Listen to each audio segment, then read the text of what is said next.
สบายดีอาจารย์นักดนตรีทุกท่านเด้อเนาะพิเศษสำหรับอาจารย์ท่านใดที่ใช้คีย์บอร์ดไทยรถโฟอยู่เนาะเขาอยากได้เสียงแซมจังหวะใหม่ไปลงเนาะเขาเซตแบบใดเนาะเดี๋ยวมื้อนี้ครับพระเจ้าจะมาแนะนำเด้อสำหรับคีย์บอร์ดท่านใดเนาะที่มีเสียงแซมจังหวะเก่าในเครื่องอยู่แล้วเนาะบ่จำเป็นต้องลบเด้อสามารถเก็บไว้ได้เลยเนาะบ่จำเป็นต้องไปลบมันเนาะเพราะว่าบางอันเอาก็ยังใช้งานอยู่บัดนี้ท่านได้สั่งเสียงแซมและจังหวะของเสริมศิลปะไปเนาะท่านอยากเอามาเพิ่มใส่อันเก่าเนาะสามารถเฮ็ดได้เนาะวิธีเฮ็ดก็คือ1ท่าน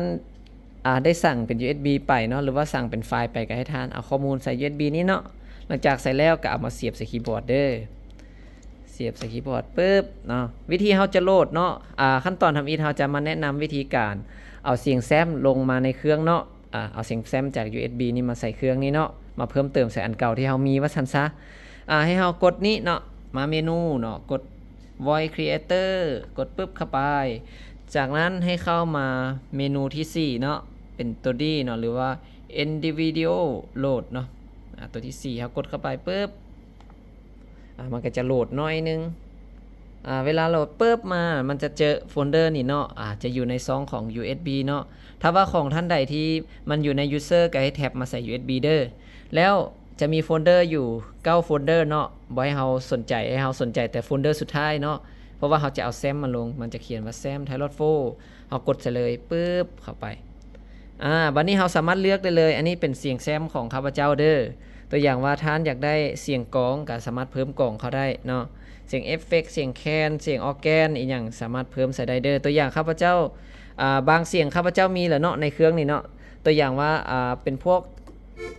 แอคคอร์เดียนนี่ข้าพเจ้ามีแล้วมีแล้วแต่ว่าข้าพเจ้าบ่ต้องการจะเพิ่มใส่อีกเนาะเราจะไปเลือกเสียงที่เราอยากได้ตัวอย่างข้าพเจ้าอยากได้เสียงเสียงซอซะเนาะเสียงซอข้าพเจ้าก็กดเสียงซอปึ๊บจากนั้นมันจะถามบ่อนวางเนาะมันจะมี empty 000ไปเนาะเสียงที่1นี่ก็คือเป็นเสียงแซมเก่าของข้าพเจ้าเนาะที่ลงในเครื่องแล้วเนาะมันจะมีอยู่ในนี้เนาะเราสามารถเลือกได้เลยบัดนี้บ่อนวางเราจะมาไว้ข้าพเจ้าจะใส่เลขซาวเนาะเราก็หมุนมาหาเลขซาวลูกเลขซาวอยู่นี่เราจะนำเสียงซอเมื่อกี้มาใส่เลขซาวนี่ก็กดซาวเลยปึ๊บจากนั้นเรากดสโตเนาะสโตนี่เป็นเลข6ทางลมเรากดปึ๊บใส่จากนั้นเรากดโอเคได้เลยเนาะมันก็จะถามว่าต้องการอยากเอาลงบ่เนาะความจำมันกินไป3เมกะไบต์เราก็โอเคเนาะบ่มีปัญหาเนาะ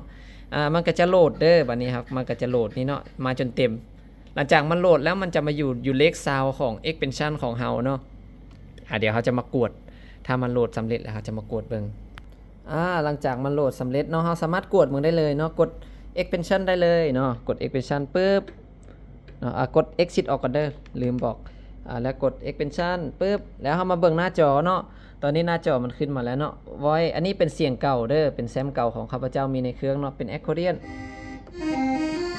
บัดนี้เสียงซอเมื่อกี้เราเพิ่มเสียงเล็กซาวเนาะเราก็หมุนไปหาเล็กซาวลดเดี๋ยวเห็นว่าขึ้นมาแล้วเสียงซอกดเข้าไปปึ๊บ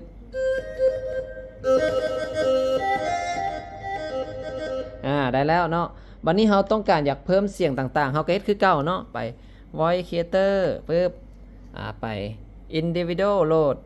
4บัดนี้เราก็เลือกเสียงต่อไปตัวอย่างว่าบัดนี้อยากได้เสียง YC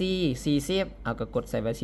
10บัดนี้เราต้องการเอาใส่เลข21บ่ก็ใส่21เนาะแต่ว่าบัดนี้ข้าพเจ้าจะใส่เลข10เนาะตัวอย่างใส่เลข10ปึ๊บแล้วก็กด stop โอเคแล้วก็โอเคกระทายมันโหลดเนาะง่ายๆเนาะวิธีการลงแซมเนาะหรือว่าเลือกเสียงลงใส่คีย์บอร์ดไทยรถ4เนาะเฮ็ดได้ง่ายๆเฮาบ่จำเป็นต้องไปล้างเครื่อง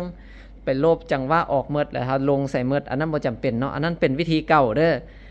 บัดนี้มันมีวิธีใหม่ขึ้นมาแล้วเนาะเฮาสามารถเพิ่มใส่เลยเนาะหลายเสียงเท่าใดแฮงคักจังหวะหลายเท่าใดแฮงดีเนาะเฮาก็เพิ่มใส่ได้เลยเนาะเอาแบบบ่อันเลยของเก่าเฮามี100นึงเฮามีตัวใหม่อีก100นึงเฮาก็เอา100นั้นมาใส่อีกเนาะให้มันเป็น200 300บัดนี้มันโหลดสำเร็จหมดแล้วเนาะเฮาก็มาเช็คเบิ่งคือเก่าเนาะหรือว่าไผที่บ่อยากเช็คไปเช็คมาก็สามารถเพิ่มได้เรื่อยๆเนาะกดย้อนกลับแล้วก็กดเข้าเพิ่มใส่ให้มันหลายเนาะแต่ว่าข้าพเจ้าอันนี้ถ่ายตัวอย่างให้ทุกคนเบิ่งเนาะเวลาเฮากดก็คือเก่า extension ปึ๊บนี่เฮาก็มาหาเลข10เมื่อกี้เฮาเอาลงเลข10เนาะ ไปเบิ่งเลข10มีบ่อ๋ออยู่นี่เด้ y4 40